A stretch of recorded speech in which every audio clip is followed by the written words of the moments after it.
We're back at it again. Gavin Newsom, biggest troll on the internet right now. Hey man, presidency at this point is just who could make the best memes. So let's watch this. Conversation that did occur, they did not contextualize, and they just crossed the line. And I thought after all the Dominion stuff and everything else, they had honestly at least feigned to change their ways, and they clearly haven't. Mm-hmm. Yeah, well, we'll see what happens there. But one of the things that's important is you are the topic of discussion. Part of it is because of the stuff you're up to right now, which I think is really interesting. As you know, we've talked about it a little bit. We texted about it. But I want to talk about your new role. I guess troll in chief, I don't know, as one newspaper put it. But in the last few weeks, you've flooded social media with all caps posts, insults, AI-generated memes, mocking Trump and his policies. You recently got into the merch game, selling MAGA-inspired Bibles, red hats, and even Make America Gavin Again flag, which is really funny. Fox News has been melting down, as you said. Dana Perino said if she were your wife, she'd tell you you're making a fool of yourself. And while a lot of liberals are loving this, you have critics on the left, of course, who say the Democrat Party needs to do more than be an anti-Trump party. I disagree. I think this is highly effective, especially that you're not stopping. So talk about the strategy. I just wanted to put a mirror up to the absurdity of all of this. And I wish Dana Perino and others have made that point months and months, years ago. All the all-cap tweets, the Trump putting himself on memes as the Pope, or putting him on memes as Superman, or with his shirt off, and on top of different superhero characters, or dinosaurs. I mean, it's comical, and yet it's become so normalized and socialized in a way that's not even critiqued in the extreme right. And so I just wanted to challenge that, and challenge all these pundits out there, challenge all these people, all these acolytes, people that are just fawning over a guy who puts his picture up on Mount Rushmore. That does. He's cooking. He's cooking. The strategy is super effective because it highlights how much bullshit the MAGA administration has been doing. And he says extreme right. I'm talking about the entire right. The entire right acts like this. And the fact that anybody on the right is going out and saying, well, I can't believe Gavin Newsom is doing this. It's so below him. And they advocate for Trump. Just shows you that MAGA has no principles. They have no values. They have no integrity. They will say anything to adhere to their cult leader, Daddy Trump. So Gavin Newsom doing all this, I'm cool with it too. Keep on memeing, keep on joking. And also there's a humanistic nature to it. Like the idea that you have to be the perfect individual, the symbolism of like goodness, that shit don't work no more. We lost it. So now we gotta out meme. We gotta out meme the memers. MAGA not serious, so why do we gotta be serious? Yes, sir. It does text like a 13-year-old or a 10-year-old. It's humiliating. It's embarrassing. And so this is the mirror, and it's a mirror not just to Trump himself, but to these networks that Gavin Newsom really might win the election for 2028. And I will say this. I'm very curious to talk with someone who's from California, like why they don't like Gavin Newsom. Like, don't like Gavin Newsom. He keeps on getting elected. He's pushed a lot of progressive policies in California. So I'll be very curious to have that conversation with someone in the future. Keep on memeing, Gavin. These guys talk about, these are the chatbots for the administration. And it's not just Fox, it's One American News, it's Newsmax, and it's all the folks in the right-wing media. And I'm glad they're melting down over. I'm glad they're challenging. I mean, their situational unawareness is rather jaw-dropping. So what was the strategy? How did you come up with it? And you have given credit to the whole team in creating these memes, but yeah. It does. Someone asked me about it. And I said, well, this does sound like him, the person I know. I appreciate it. Look, I think there's one answer to that, and then there's a subtext. This thing really it's about iteration. I've always been willing to try new things. So I'm always trying to challenge my team. Just let's see what works. I mean, that's why I went on Fox. That's why I did the debate with Ron DeSantis. That's why I was one of the first Democrats to go on Truth Social. That's why I started a PAC a few years ago and only went to red states and started raising awareness and resources in parts of the country where I feel the Democratic Party walked away. And so it's part of that, but it's also specifically part of what we were on the receiving end of after the fires in January. That's probably also why he did the podcast thing. And although I like the idea of speaking with like all types of people, he was definitely being way too nice to Charlie Cook. So he's realized that, I need to stop doing that. In LA. And before that. And just a different level of mis and disinformation. And to your point about before that, look, the recall, these guys, I'm romantic. I always think all politics is local. I was sort of born and bred with that construct, but that's not the case, obviously. And I intellectualized that, but I never fully internalized it until the recall. And I had guys like Newt Gingrich, and I had folks like Mike Huckabee and the RNC nationalizing their grievance. And of course, all the folks at Fox and One American News, et cetera, coming after us. So I started to shift our approach then. It really got into high gear after the fires where Trump and Elon Musk were coming after us. And they were winning on the just rank lies about water policy and all the BS. But the National Guard, the National Guard, and what they did to federalize 4,000 of our National Guard men and women and put 700 active duty military on the streets of LA. That's when we just said, we're on the other side of this. And we told the team, it's no permission slip now, not even forgiveness. You just go, and we go hard, and we don't stop. And you don't stop. That's what's interesting about it, because it's relentless, which is very different. I had told, I think it was Kamala Harris, like, you've got to be almost promiscuous now from a social media point of view. You have to be everywhere constantly and not stopping, which I think characterizes this quite a bit. And when you hear criticism is too much or cringy, or even from the left or right, how do you answer that? You know how I answered it? Kind of interesting, because I haven't really said this publicly, but I send my team a YouTube video of Marshawn Lynch on 60 Minutes Sports when he was asked his running style. And he says, going into the front line, goes over and over and over and over and over and over and over and over and over again. And so this notion of communication, I could not agree with you more. Trump's success is the simplicity to which he communicates the same thing in that cadence over and over and over and over and over again. And we move week to week. It's infrastructure week, and all of a sudden it's child care week, and it's foster care week. And as a consequence, we have weak messaging, and they're winning the narrative war. Illusion rules. Facts don't matter. That's what Fox understands. That's what Trump understands. He floods.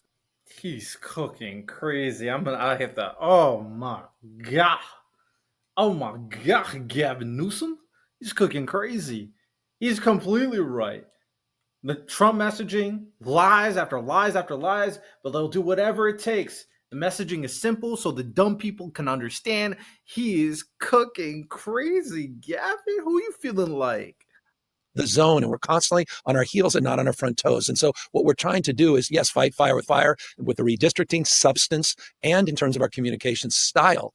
And we're trying to keep at it. And we've done it. Look, you mentioned, the Patriot store. Just look at the stuff he's selling. Perfumes. Yeah. This is embarrassing. The guy's hawking Bibles. Ours is sold out. So if you want it, sorry, it's sold out. I was hoping to get one. And if you want a real prediction, I know we talked about the Taylor Swift prediction. The real prediction is, we're about to put a meme coin out. And you know what, Donald Trump, we'll see how well your coin does versus our coin.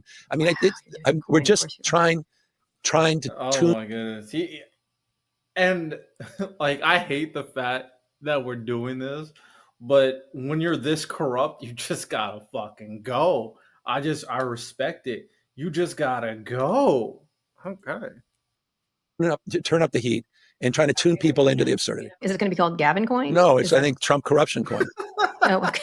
Yeah. This is one of the great grifters of our time. I mean, this is just jaw dropping. And none of this is normal. Again, none of this is funny. No. I mean, it's funny in one respect, but it's like, it's extraordinary what's going on. It's jaw dropping. His family is sent out before these foreign trips doing deals. Deals are literally done before tariffs are imposed. The crony capitalism that's going on, the people that are selling their souls in this country, the fact that you saw there, these guys bloviating at that. I mean, that was, insanity yesterday at the cabinet meeting. Yeah. And I think the smart thing for Gavin, though, if he plans to do all these and sell all these things, he needs to donate all that money to like a cause that will force the like far left to get in line, because they're a bunch of babies that just be complaining and bitching about everything. So that probably would be his best strategy there, or the right talking about socializing and nationalizing companies like Lockheed. I mean, this is, and you're worried about Mandani in some grocery stores. And these guys are taking tithings from AMD, 15% from NVIDIA. I mean, this is serious stuff. And so the graft and the corruption, the self-dealing is something that we'll continue to call out and just to be, I'm really worried about this country. I think we've crossed the red line. I think it is much more acute and profound than many people think. And I just try to wake people up. That's what this is all about. Wake up, everybody. What is the next? It has to be this aggression, correct? Which Again, I think is the correct method. Others, I think the Democratic Party is far too weak in that regard in terms of behaving when they're not behaving, right? That kind of thing. Yeah, look, I mean, it was so indelible. I don't know why I'm so, stuck years and years in my mindset. And I remember, and it's been well discussed, but I'll repeat it for the few folks that don't remember. But after we got shellacked in one of the midterms, I think Clinton was out of office and the Democratic Party lost, and people were trying to sort of hand wring, and we were trying to figure out if we all need to go to Applebee's, and we were reading Applebee's America, and we all just, we need to, we need to go to the heartland, all this messaging stuff. And Bill Clinton just summed it up. He said, given the choice, the American people will always support strong and wrong versus weak and right. And I've been doing a lot of forensics. That's actually a bar. They advocate for strong and wrong over weak and right. That's interesting. It's very interesting. Okay. And people have criticized me for having folks that, my party disagrees with vehemently, like Charlie Kirk or Steve Bannon or Newt Gingrich, or even, old school conservatives like Michael Savage on. It's to try to understand what the hell's happened to my party, the Democratic Party. But the more I've sort of mined it, the more I've gotten into the issues and reflected on what's happened, I think it comes down, at the core, it comes down to what you just said. It's about weakness. We appear so damn weak. And I can't take it anymore. And I think our brand has struggled. We're suffering from that. And so what I'm trying to express is a desire to push back, to punch these guys back in the mouth. Forgive me. I know it's hard. Yes, fight fire with fire. And just that's what it's about. I wish you'd punched harder with those interviews. So my whole thing was, for example, the Tucker Carlson interviews with Ted Cruz was a lot better than yours with Bannon. That's what I would say. That's, you had an opportunity to engage with him. Why not engage? Well, and forgive me, that was my second ever podcast. Okay, I'm not the pro that some of these others are, but I appreciate the insight. Okay. At least he acknowledged. So I'm looking for acknowledgement. He acknowledged he was softballing them. He was playing little, footsies with them. You know what I'm saying? Would you, hey sir, do you want? What am I talking about? I was trying to think of like the was the Oliver Twist thing. Hey sir, can I have some more? But I was also thinking about something in relation to tea, and I was mixing it up, and it just didn't work. It just didn't work at all. But also, let me say this, and sincerely, when I started the podcast, I was very clear what this is and what this wasn't. I said, you want to see me debate, tune into Fox, go online, see what I do every single day. I have no problem fighting these guys. I have no fighting debating. But what I'm trying to do is have a civil conversation, because I want to understand. Well, I think the main thing about the Bannon interview was I thought I was interviewing Bernie Sanders for half of it. He was talking about populism. He was making the case for California's tax code. Steve Bannon was. And I thought there was interesting aspects of that. And I think we're so tuned up in terms of wanting to tune people out. I respect this so much. It's just hard for me when we have a genuine conversation, but these values that these people are advocating for just doesn't truly exist. They don't care about these values. They only care about capitulating to Trump. So it's maybe there's a unique value in terms of you can use these people's words against them, or you can maybe reach out and find maybe there's something to what Gavin Newsom's saying. It's hard to say though. I don't know. I'd have to really think about it, because we reject. It's crazy because I've had MAGA on my podcast before, so, and I was able to have a productive conversation there. I would say you could still have it, but I was able to push back. And I think that's the problem. Understanding, sure, but if they're saying just blatantly wrong things, you gotta push back. You could be civil and still push back. I think that's where I disagree with Gavin. That I want to create a space for folks where at least they can feel like we can have a civil dialogue. And I totally get people upset about it. They rather seem nervous about you now, which is why, hence the attacks, correct? Presumably that's what it seems to be working for you, right? Well, yeah. I'm trying not to make it for me. I do think, once a mind's a stretch, it never goes back to its original form. I think Donald Trump understands that. That's why he throws things out. He sees what works. He's got his focus group, which is his rallies. And increasingly he's doing that with the media. He does that every day, sort of testing those boundaries. And I'm trying to do the same a little bit as it relates to communication style, how we're iterating, trying new things, and trying to encourage other people. I'll take the arrows in the back. I'll do the first mover, but hopefully get other people to feel a little more comfortable in that space. And I see it a little bit. I saw Ken Martin at the DNC. He was a little more aggressive. I feel like we're getting back on our feet. Okay, so do you have I'm going to get to the more serious thing of the redistricting, but do you have a favorite of your memes? Calling Trump tiny hands was nice. You're getting prayed over by Tucker Carlson, Kid Rock, and an angelic Hulk Hogan. That was my favorite. There's a lot of user-generated chesty stuff going on with you there. Yeah, they finally did some untouched photos of me without a shirt on, which is good to finally see something that's not edited. Yeah. Okay. Is there one that you like that you're like, hey, well done? No, I thought it's a team of people, right? I come on. I think Hulk, God bless Hulk. I'm sorry for his passing. His family's lost. It helps being handsome, man. Imagine talking to health and fitness when you're going up against Gavin and you're Trump. It just doesn't work. But I think that Tucker Kid Rock, come on. That's why it's a T-shirt. It's available on the Patriot site.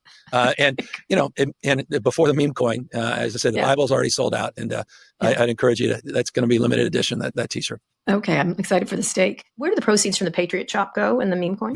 Well, in the meme coin, that will soon be the Trump corruption coin, available to all of you. All of those go to our campaign for democracy. They go for this effort on the redistricting. They go into this effort. They go into our effort to continue to raise awareness and continue to communicate and organize. But let's talk more seriously. Your trolling has kicked into high gear about redistricting fight that started in Texas and quickly spread across the country. You signed I just wish that he used that coin or those funding for like other advocacy stuff, like more.